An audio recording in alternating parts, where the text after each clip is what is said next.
Hey Biniam, good to see you here. We thought you might not come earlier in the year, but it's good you're here. Eritrea just keeps bringing riders through U23 Junior. What is so special about Eritrea in Africa? Thank you first, and yeah, indeed, like as we know, Eritrea it's one of the, I think one of the country in Africa. They are more interested, and cycling is like a culture in Eritrea. So we do have a lot of races inside Eritrea. So that's actually the main fact. Eritrea is why better than the other countries in Africa, because we really like, and we really spend a lot of things to improve and to develop on cycling, and everybody also working on that. But I would say for sure, if there is more opportunity and more other big investment, if you do in Eritrea, I think it might have a lot of riders. But I think already in the past we saw a lot of good riders from different countries, included Eritrea. So I think we need to have even more for the future. I hope this event will help for Africa to grow. Hi, Filippo Ricci, Gazzetta dello Sport. I have two questions. Is it possible? Very short. The first one, yesterday Pogacar said that he's feeling inside this World Championship historic, unique. These are the words that he used. I want to have your opinion on that. How do you feel? And the second one, going back to 2018, when you were here as junior and you won everything, what do you remember? It was obviously another age almost, but what do you remember of that time? Yeah, I think first I need to answer the first question. Of course, if you travel from different continents, everything is different. Just to keep in mind, Africa it's a really massive continent, so we are completely different than each other.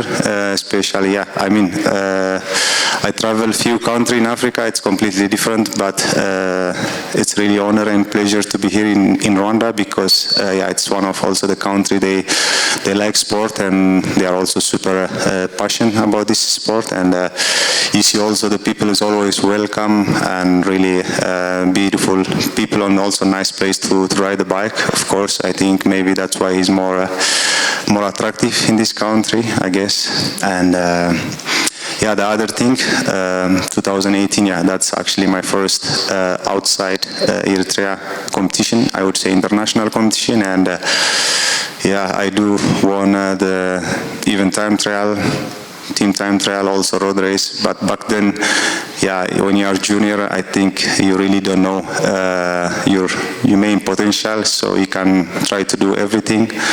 And but when you come in the big level or on the world tour level, it's completely different. You just need to stick in one potential you have. So but now it's completely different than 7-8 years ago. I remember that in the beginning of the year you had some doubts to come here because the parcours is quite hard. Could you take us back in the process, how you decided to overcome your doubts and to come here and to show yourself in Kigali? I mean, I can answer maybe this in quite simple way. In Liège, Bastogne Liège, I never go, even in Lombardia, because it's quite hard, and I don't want to go there just to be at the start and to drop to BDNF. It's not nice, especially in this kind of occasion. It's the first time in Africa. It's really huge for us and African riders, and if you see this parcours, never good for any African rider. Even if you say to me the name, it's way hard for everyone. So it's not nice, to be honest, because it's first time in Africa. So maybe it might be better if you give more opportunity to the African riders, because if you see now already the junior time trial, everything, we don't do actually nothing, because it's way more harder for African riders. So it would be nice if you give opportunity for the African riders. So that's why I was a little bit doubting at the beginning of the season, just be here, and then it's very hard, the parcours. So for me, I would like always to be there and try to compete or try to do something, especially for myself. Now I always like to do good result or try to do the best out of it. But in the end of the day, like I said, I am always happy to wear my national team jersey and to represent my country. And the national team asked me to be there to help the team, and I accept with 100%. And that's why I'm here to support my teammate.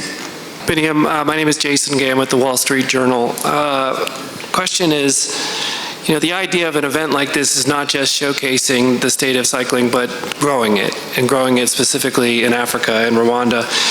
You know, to your mind, what is most necessary to grow it? Obviously, you know, years have shown that there's talent here, but to your mind, what is most necessary in terms of growing athletes into elite level competition? Is it equipment, coaching, training? Is it a combination of all those things?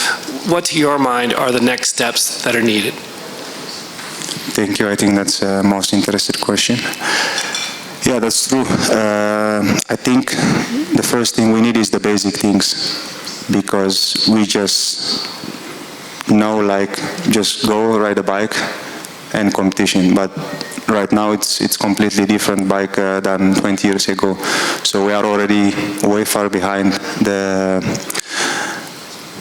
European races. So if you want to compete, especially in the biggest event in the cycling, you need to have everything, of course, from the basic things. So if you look back, yeah, we're also struggling about to buy a bike, because yeah, in Europe it's already now 14,000-15,000 the best bike if you want. So if you look back here, it's, I don't know which family need to spend this money. It's way more harder. So of course you need someone to help you. Besides that, also the government, you need to work on that, try to support the people, especially the people they don't have the finance, and of course also try to develop and to improve from every single point, because like I already see a lot of riders here or in different countries in Africa, like the bike is completely different measurement than the real fact you need to have on the bike scale. So sometimes you see the saddle is so high, or the stem is too low. So it will destroy you really in few months. So we really need to have the basic things. So we don't need to have exactly like the biggest races or something like this. We just need to have, of course, better coaches, better nutrition, and the bike stuff also try to help, because in Europe, I think if you look, there is a lot of teams every year they change bikes. So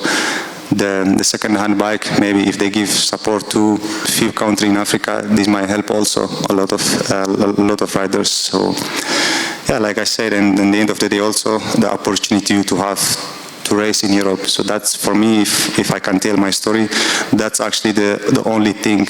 It helps me, and also maybe if I can see myself from different riders, I think me and really few guys, we find the opportunity when we are 17, 18 years old. We go to UCI, we learn a lot of things, and also we race as a junior, under 23, and then the moment we go to the pro level, we don't need to learn anymore. We're just there to compete, because we already came to Europe really early. So that might help a lot, I think, for if you give this opportunity for the other African riders. Jason Saginia from RFI Swahili, Nairobi. Biniam, of course, as an athlete who has competed at the top level at the Tour de France and won some accolades there, being an African, how do you feel when you race to the streets of in Africa here, when you compare that when you race through the streets in Europe? And secondly, how do you think this tournament or this championship will help improve and grow cycling in Africa, being you are from a country that is well known for producing top cyclists here in Africa? Yeah, first it's I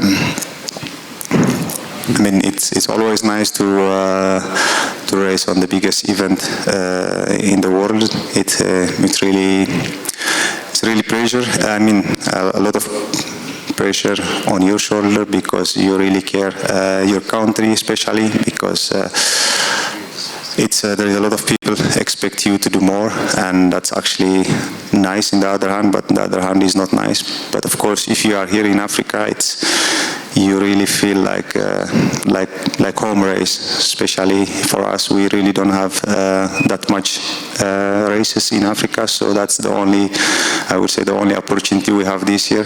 For me, it's already been a long time since I came in Rwanda or African Championship, so that's a nice opportunity to be here and to look the people, because for us it's always a nice feeling, nice experience to race in Africa, and that also gives me a lot of motivation to ride my bike. And besides that, also, Eritrea is known the best country in Africa for cycling. I think, like I said, it's just a long story. It's not like the last 10, 20 years, we just coming really short way. It's every experience we have, like from the past, really long time ago, that's helped us, I think, to develop and also to know the knowledge in cycling and try to improve ourselves every single moment. And we have also a lot of really passionate people to help and try to progress the cycling in Eritrea. Hey Biniam, so how was your welcome in Rwanda? So what did you experience? So far, so good, to be honest. I think the last time I was there is 2020, so it's been already for a couple of years. I never visited Rwanda, so for me personally it was beautiful. And since I arrived from the airport, like I said, the people is super nice, friendly, really good welcome. So so far so happy, and everything is going well. All right, so thank you again for taking the time to be with us. Welcome to Rwanda, and we're looking forward to seeing you out there. Thanks so much, guys. Yes, so there'll be opportunities for interviews. My colleague Nico here will take the request. Please come to the front if you want to do an interview.